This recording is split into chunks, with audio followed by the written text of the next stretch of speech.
Okay. Hey guys, welcome back to my channel. Today is Friday, November 25th. I hope you enjoy your Black Friday, did some shopping. I got a few dresses, so I can't wait to do my husband says type of videos for you guys. So just came back from the gym. I did the Stairmaster, so that was pretty awesome. I was drenched in sweat. Anyway, so today I really want to talk about regrets that you might feel as you start your weight loss journey, regrets that you might feel as you resume your weight loss journey, because some people, just like myself, they've tried to lose weight before, they lost the weight, they put it back on, so you're starting all over again with more weight on, right? So it's like, oh my gosh, right? So what happens to me quite often, if I look at my weight loss journey in 2020 and I see the progress I made, I kind of get sad because I'm like, wow, what would have happened if I had kept going? You know what I mean? Another thing I think about, just giving you guys a bunch of examples that also makes me sad, is that in 2020, I had opened a TikTok account, right? A Fit by Lena TikTok account. And I was going to post like my food and stuff like that because I kept hearing about TikTok. But when I started, I posted a few things, but I was so intimidated because I felt as though TikTok was a dancing platform. And I'm like 35. I don't think I want to dance. You know what I'm saying? So I was in there for long. I was like, this is too much. Like, you have to do the music and this and that. And I was like, oh my gosh, I'm so accustomed to Instagram, even though Instagram's algorithm is not that great. You know, I want to say like it's somewhat trash for most people. You know, you're just a creature of habit. Like, okay, I'm just going to stay loyal to Instagram, not because I am treated well by the algorithm on Instagram, but because I've used it for over 10 years. I know how it works. So I'm going to stick to it. Right. And so today, like in this season, I'll look at my TikTok and I'm like, man, what if I had kept going in 2020? Because in 2020, people were in lockdown. People were consuming way more fitness content. They sure were, right? And I'm like, by now it would have been 2 years. I would have lost the weight. Maybe like my TikTok would have been a whole lot bigger. You know, I would have had like more opportunities. You know, things like that keep coming into my head. You know, sometimes also I'll sit back and I'll think about like, oh, why was I eating like shrimp fried rice every night? Like, and I'm like, yeah, seriously, why? I mean, I didn't want to cook though, but it's like, now I'm cooking. It's like, okay, but what changed? Like, you could have cooked, you know? Sometimes, like, you think about so many things, right? The devil will bombard your minds with so many like, what if this, what if you had done this? What if you had stuck to this? What if you had been more consistent? What if? And this morning, like, that's why I struggled to get on the Stairmaster today, because I kept having these what if, these regrets, like last night too, you know, I was like, man, I wish I would have embraced fitness when I was a lot younger.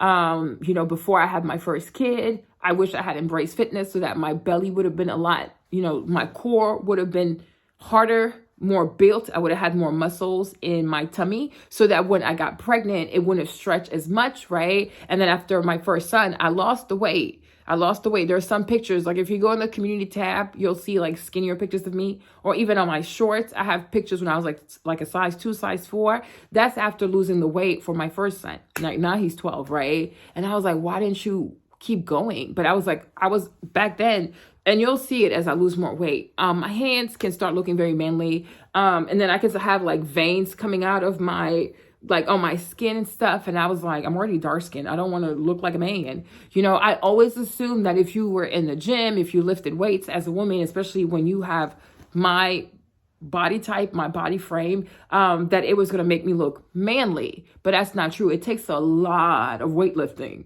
to look manly, right? It takes a lot of steroids also to look manly. And it takes a lot of PDEs to look manly, right? So that was completely misconception, misinformation being miseducated, right? And just assuming things that I knew nothing about, right? But so I was watching a lot of girls yesterday. I was watching like Michelle Lewin, another girl, a bunch of other girls on Instagram and on YouTube, right? And I was seeing their abs, like, you know, how they have like this flat ab. Because me, even if when I lose the weight, even if I do have abs, I have like these stretch marks because I've had 2 pregnancies. I've never worked on my core. So the belly just got to keep getting bigger and bigger. Okay. But I'm like, man, you know, I wish I had taken better care of my body. So that last night, that also made me sad. I was like, oh, I wish I had known years ago how important it is to take care of your body, right? Because that's the only body that you ever have. But, you know, we're trained to care about having an education, get your degrees, get this degree, right? Oh, buy cars, have money, be successful, right? And we're not really trained, we're not raised, we're not groomed to look at building a beautiful physique to be just as valuable as having your degree, or to be just as valuable as having a whole lot of money in the bank, right? Like you'll see people who are multimillionaires and they are completely obese, right? And that always kills me because I'm like, you value money, but you don't value your body. But don't you need to live around, like stick around longer, live longer to enjoy this money, right? But because we're not trained to see value in our bodies, right? And so when I was on Instagram and I was looking at all these ladies, I was like, man, they got it at an early age, right? They got it at an early age. Like, yo, I have to value my body. I have to take care of my body. I have to train my body. I have to build this physique, right? So that I can enjoy life, you know? Feel good in my skin, right? Feel sexy too. You know, a lot of times when it comes to weight loss, especially on social media, right? Whether it's like fitness girls, the community, the people, because you cater to women. A lot of the weight loss stuff really is caters to women, and women are very sensitive. Women are very sensitive. Women are very prideful. Women are very catty. Women are very petty. Women are most of the time very immature. And a lot of times too, most women tend to be delusional, right? So what happens is people want to pretend that there's not a component of vanity in fitness. Like, oh, you'll hear people say like, oh no, I just work out so I can feel good. I work out because I want to be able to use my body. I work out, you know, they try to always give you these like grand philosophical reasons for why they work out and trying to sound self-righteous, right? But in reality, everybody wants to look good, right? There is a component, a huge component of vanity into looking good. You know what I'm saying? There truly is. And it kills me when women pretend that they don't want to look good. Like, who doesn't want to look good, right? It drives me insane because when you go on Instagram, if you are on Instagram fitness, even the fitness influencers were like, oh, you know, I just train to have muscles. I don't really care how I look. I just train because it makes me feel good. And the people in the comment who say, yeah, I just care. I just train for how I feel. I train for my mood. I train for Jesus. I train for spiritual reasons, right? Yeah, whatever, right? It is not true because on fitness Instagram, it's not fat people who are trying to lose weight who have the most followers, right? It's not people with big bellies who have the most followers, right? On Instagram fitness, if you have abs, you get a bunch of likes, okay? If you have a nice butt, you get a whole lot of likes. You see the majority of training programs that are geared towards women is what? Your peach this, your extra peach, your bumble peach, work your peach, the peach challenge, the glue butt challenge, right? Even here on YouTube, right? The videos that talk about exercising the butt have millions and millions of views. So I'm like, miss me with this like self-righteous, you know what I mean? Like anthem that you want to shove down my throat and make it seem like you're just working out just because you just want to work out. No, you want to look good. And it's okay. You know what I mean? Like, it's okay. I hate when people are not honest. Like, I cannot stand that. Oh, please know that about me, right? Like, that's it. People love people that have abs. People love people that have like a beautiful physique, right? Like even people who are overweight, who might never even achieve a physique like that, they would rather follow someone that has a 6-pack, an 8-pack, quads, muscles, than to actually follow somebody that has their same body type, that's in the same situation they're in, and follow that person's journey and be motivated by that person's journey. So you cannot tell me that vanity is not part of it. The majority of girls on Instagram's fitness, whatever, that have millions and millions of followers, it's the same starter pack. It's the abs, right? They always show you their abs. Sometimes I wonder if they actually eat, right? They have these like firm quads, right? They have the strong arms. There's like really like what, 5 to 10% body fat. Those are the people who get millions of views, millions of likes, and they have millions of followers. So there's definitely a vanity component into weight loss, and that's perfectly okay. Like, who doesn't want to be attractive, right? Who doesn't want to get compliments? Another thing also, you can't even tell me that vanity does not matter when the Kardashians have built an entire empire off of their looks. Like, their talent is looking good by any means necessary, right? Kim has 300 million followers. Khloe has 200 million. Like, who knows how many Kylie has, right? But that family put together, they have over 1 billion followers. Do they sing? No. Do they have PhD in nuclear physics? No. Are they out here rescuing the poor? No. Do they have some kind of mission with the United Nations? No. It's just their looks. It has always been about their looks. They are able to have multi-billion-dollar brands off of their looks. So I'm like, let's just be honest. Let's just be real, okay? You care about how you look. It's just that for a lot of women, when they don't have the body they want just yet, they pretend that they don't care. Or, oh, well, it doesn't really matter to me. The only reason why it doesn't matter to you, because you don't have it, right? Because you don't have that body yet. Because you don't have the discipline to create that physique. Because you don't really believe in yourself. Because you don't have you don't have high self-esteem to be like, you know what? I can't do that too, right? Because a lot of people, when they can't have something, they start talking bad about it. But deep down in their heart, that's what they truly want. You know, like me, Marlene, yes, I enjoy working out. I think it's very important to work out. But I'm also going to be real, though. I also want to look good AF. You know, when I see ladies are like in their 40s, like they're females, well, especially Black women in their 40s and their 50s, they look like they're going on 36. Some of them, like I saw Socialite Sandy yesterday, and she said that she's 46 years old. I said, 46 where? You know what I mean? And I'm like, wow, I want to look this freaking good. Of course I want to feel good. You know, of course I want to be out there sweating, whatever. But like when I put clothes on, I want to look freaking good. You know what I mean? When I put my makeup on, I want to look amazing. I want to be able to walk into any store and not have to worry about, oh, can I fit into these clothes? Yes. And it's okay to be vain. Like within reason, it's okay to be vain. And being a woman too, being attractive, feeling attractive, it is part of womanhood. You know, I feel like that's part of like being in your feminine energy, right? Men, their job is to be like muscular, so it seems like they can protect you, you know, if stuff was to go down. But a man's also like, what makes a man sexy too? Coins, like what career does he have? What title does he have? How much money does he have, right? And on the flip side, what makes a woman special? Like, you know, it's like, oh, she looks freaking good. You know what I mean? She takes good care of herself. You know what I mean? She values herself. Like, it is real. So I cannot stand when people pretend not to care. And there are so many ladies in fitness, because they have a beautiful physique, that have gone on to have multi-million-dollar businesses just off their physique alone. So you cannot tell me that physique doesn't matter. So I was like, wow, I wish I would have gotten that sooner. But I was into like the makeup stuff, you know, because it's a lot easier to do makeup than to actually work out, because working out does require discipline. Eating right does require discipline. And I was like, I didn't want to invest it because I didn't see value in taking care of my body, building my body, working on my physique, right? I didn't see value in that. You know, fast forward to now, I'm like, yo, like it's really important. You know, even like for those of us who are business people, like if you're a business person, if you're an entrepreneur, if you work for yourself, whatever, right? Do you think like if you're overweight, if you're obese, you know, you think if you go into a business meeting, people will take you seriously? You know what I'm saying? Like if you go into a business meeting or you meet an investor or whatever, and you ask somebody to invest in your company and they see you 200 pounds, 300 pounds, 400 pounds, right? How can somebody think that, oh yeah, you're going to do the right thing with my money when you can barely do the right thing with your body? You know what I'm saying? Like, oh, so you don't take care of your body, but I'm supposed to trust you to take care of my money?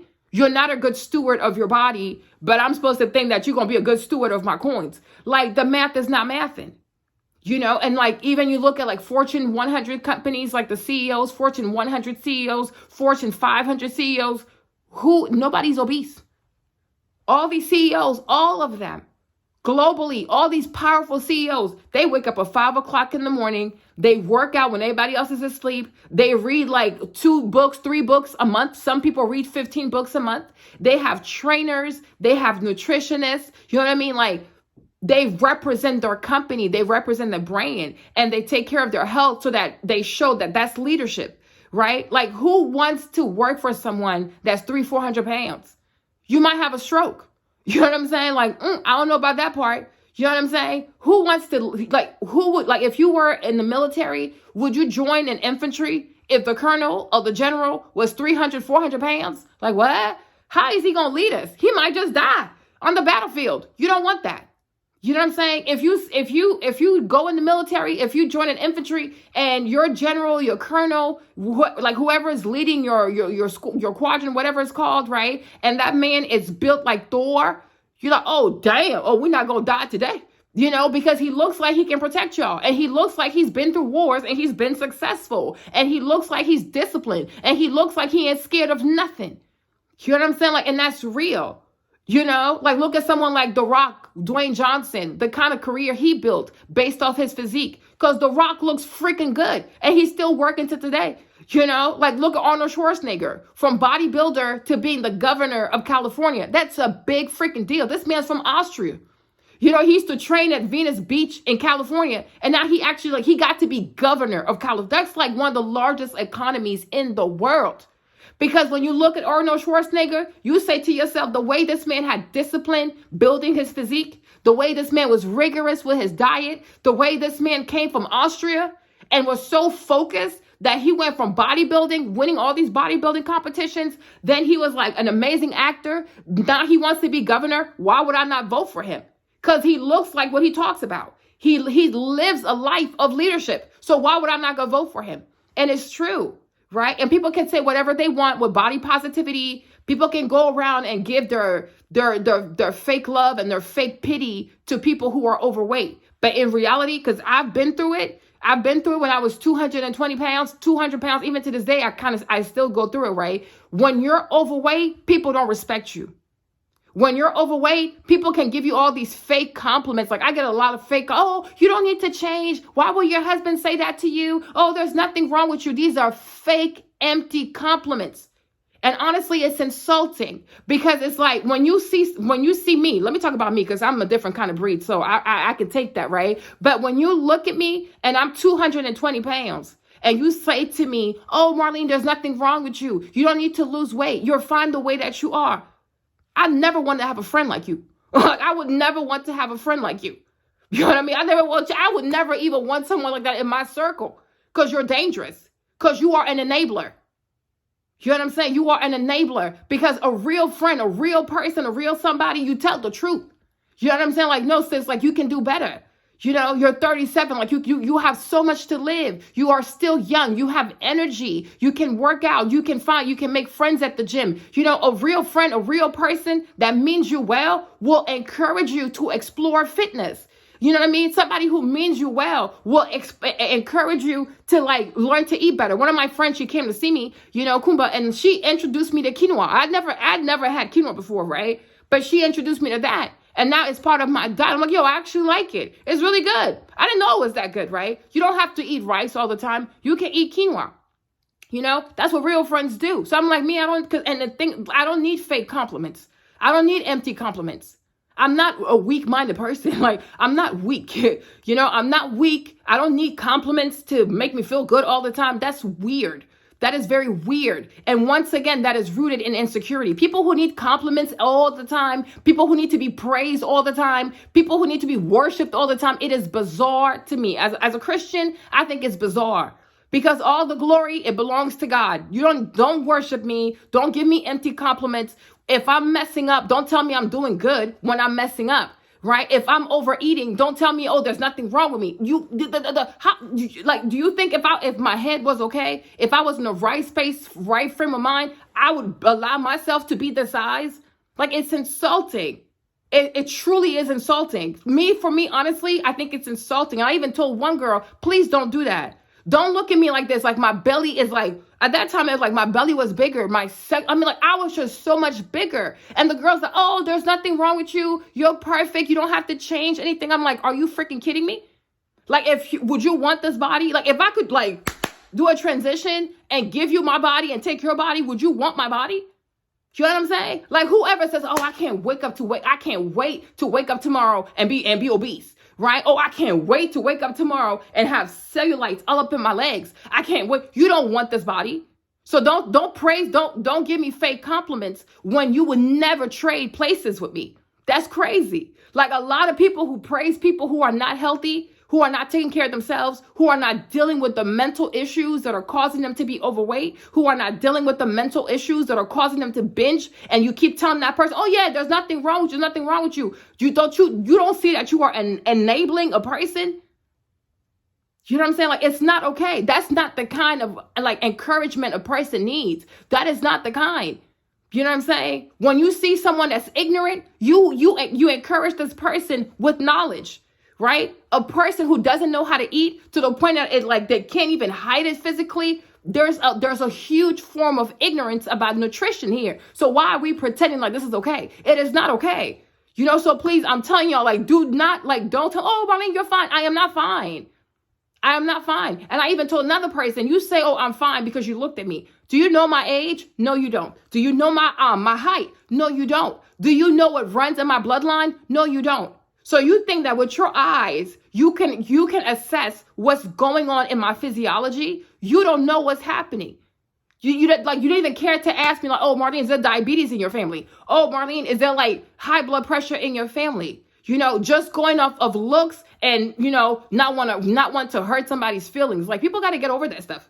You know, and if you decide to follow my channel and if you decide to stay, you know, and grow with me, whatever, I need to tell you this about me, right? I am not a person who prioritizes feelings, because feelings are like glasses, you know, and sometimes if the prescription is not right, you're going to see blurry. You know, your feelings are not always to be trusted. You know what I mean? Like, the way I feel when I have my menstrual cycle and the way I feel off my menstrual cycle, I don't think you want to trust me. I don't think anybody should trust my feelings when I'm like in the menstrual cycle. I don't think you should. Okay?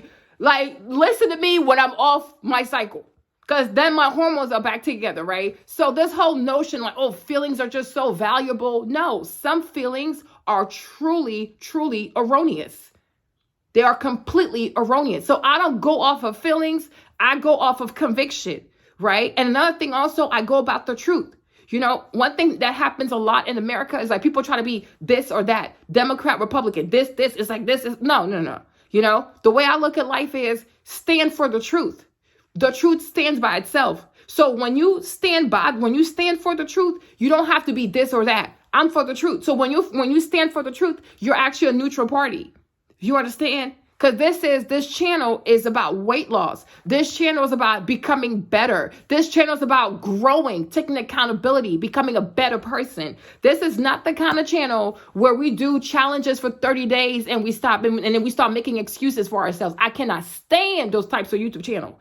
People want you to feel sorry for them and blah, blah, blah. I'm like, why should people feel sorry for you? You know, when I see a fake weight loss channel where the person is always starting a cycle, they start the weight loss, they stop. They start a new challenge, they stop, you know, and they want to sit here and cry about their emotions and they want to cry. I'm like, yo, stop, because you're getting paid. You make a lot of money off these videos. You make way more money than your followers. And on top of that, I just saw a sponsorship in this video where you're crying about not being consistent. You know, so maybe stop making content and actually go be consistent. But a lot of YouTubers, they make way more money than their audience. They have enough money to get a trainer. They have enough money to get a therapist. They have enough money to see a nutritionist at least once a month and get a proper meal plan for their body type. They have the resources.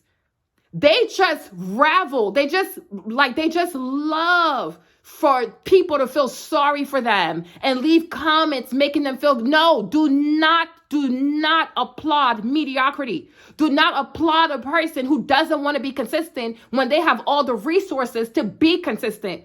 Like, stop feeling sorry for people that have more money than you, more resources than you, more exposure than you, and yet some of them don't even have children.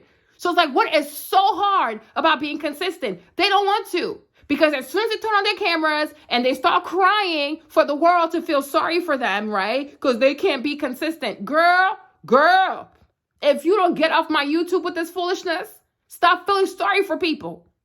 Because once you start surrounding yourself or you start watching people who feel sorry for themselves, you're also going to start making excuses for yourself. You're also going to start saying, oh, well, yeah, maybe I don't want to do it too. Watch people, when they start something, they finish it. Watch people who have a habit, a character of consistency.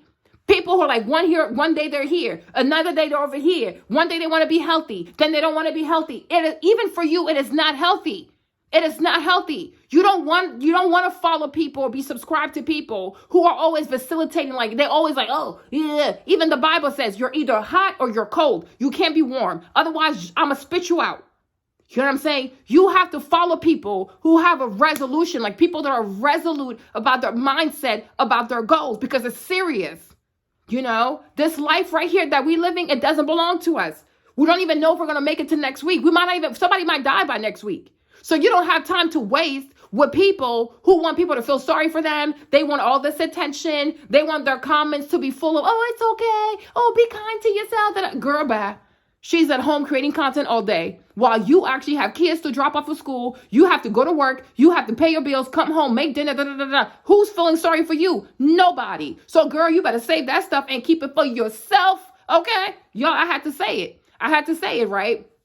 So that's what that is, right? So let's get back to the topic at hand, which is regrets, right? So I was feeling sad, and I felt like somebody kicked me in my lower abs. I said, oh wow! And I almost didn't go to the gym today. I almost did not make it to the Stairmaster. But I thank God for Jesus. I thank God for the Holy Spirit, and I thank the Holy Spirit for perspective, because perspective is everything. And I always say, acquire a perspective that makes you optimistic about the battle that's ahead of you. You know what I'm saying? Because there's a way to look at a problem that's going to make you sad, right? There's a way to look at a problem. There's a way to look at the past. There's a way to look at your mistakes that's going to make you feel like you're stupid, you're dumb, you're never going to make it. There's nothing worthy about you. That's one perspective, right? But then there's another perspective that says, if you're still alive, right? If God lets you live to even be able to take accountability, if God lets you live, right, to be able to appreciate, to compare, to contrast where you went right and where you went wrong, because these opportunities are still there waiting for you. You understand? And sometimes when you wallow too much in regrets, you are not going to take advantage of this new window of opportunity, right? That God is still opening in front of you with this renewed mindset, with this sense of accountability, and with the sense of sheer determination. You got to be freaking determined. You know what I'm saying? Like, I said, okay, God, it's true. It would have been nice if I had started the TikTok, if I had been consistent in 2020. But let's be honest too, right? Just because you start something in 2020, it doesn't mean it would have taken off. I'm assuming it would have taken off, right? But maybe it wouldn't have, right? So maybe this is the time that the Lord has chosen. Who knows? But I'd rather go with that perspective and be encouraged. Yes, it would have been nice if I had kept going with my weight loss journey. But to be honest, also, when I was doing my weight loss journey in 2020, I wasn't posting on YouTube. I wasn't posting on TikTok. So if I had lost the weight, how would I have made more content? So it's not cool that I gained the weight back. But one thing I will say is, like, alhamdulillah, I gained the weight back. But now I know more about posting on TikTok. I know more about posting on YouTube. So people get to see me start over, right? Another perspective is like 2020, it really opened my mind to the fact that I'm very strong. I even think I could be very athletic if I really wanted to, right? I didn't know I could run for 6 miles, but I'm like, wow. Like, so many things I discovered about myself, right? And so because I was such a beast in 2020, right? I'm like, yo, if you did it once, you can do it again. You know what I mean? I like the way you work it. No diggity. Okay. You did it once, you can do it again, because that champion, that fiery person, that runner, that girl that's hungry, like the girl who wants to kill these miles, the girl who wants to stomp on that freaking Stairmaster, the girl who wants to, like, that girl, that woman is in there. Yay. West side is the best side, right? Like, she's in me. And I am her. I just got to bring her back. You know what I'm saying? And she will come back. So you take that perspective and say, you know what? It's cool. Mistakes had to be made. Lessons had to be learned. Accountability had to be taken. Perspectives had to be shifted. You understand? And more courage had to be gained. But one thing I know for sure is that this path that God has put me on, it is for nothing else but my prosperity. Just like he said in Joel, right? I know the plans I have for you, the plans to prosper you. There's nothing out here that God doesn't have for me, that God has for me, that is not to cause me to prosper. So I don't need to wallow in my regrets. I don't need to let the what if this, what if that. Child, with the ifs and the ifs, you could rebuild Rome. But we're not about to do that, because we got to move on. Okay, Rome was then. This is now. Okay, this is now, right?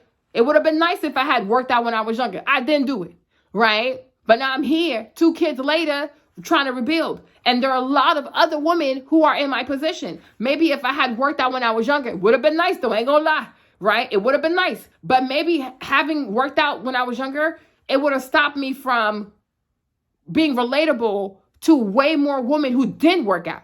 Right? You know what I'm saying? So they can follow my story and be like, yo, I have a child, or I have 2 kids, I have 3 kids, just like Marlene, and I want to build my physique in my 30s.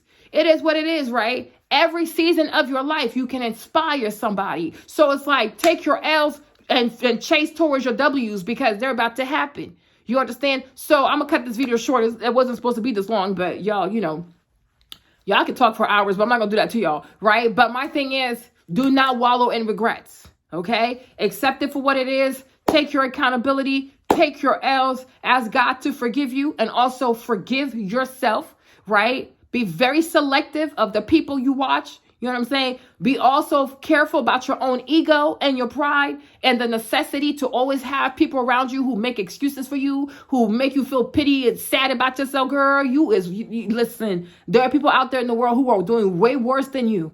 Okay. All right. Okay. All right. Okay. So don't live a life you want to always feel sorry about yourself. Be sad. Girl.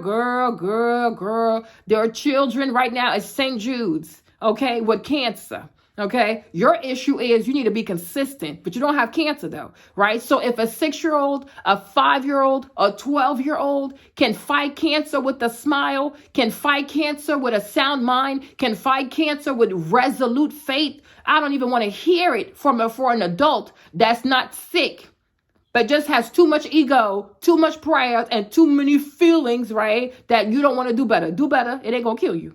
Do better, child. Do better. And I also need to do better. So with that being said, you guys, I will talk to you guys tomorrow. Enjoy this video. Don't be mad, but if you're mad, it's okay. I'll see you tomorrow. Bye.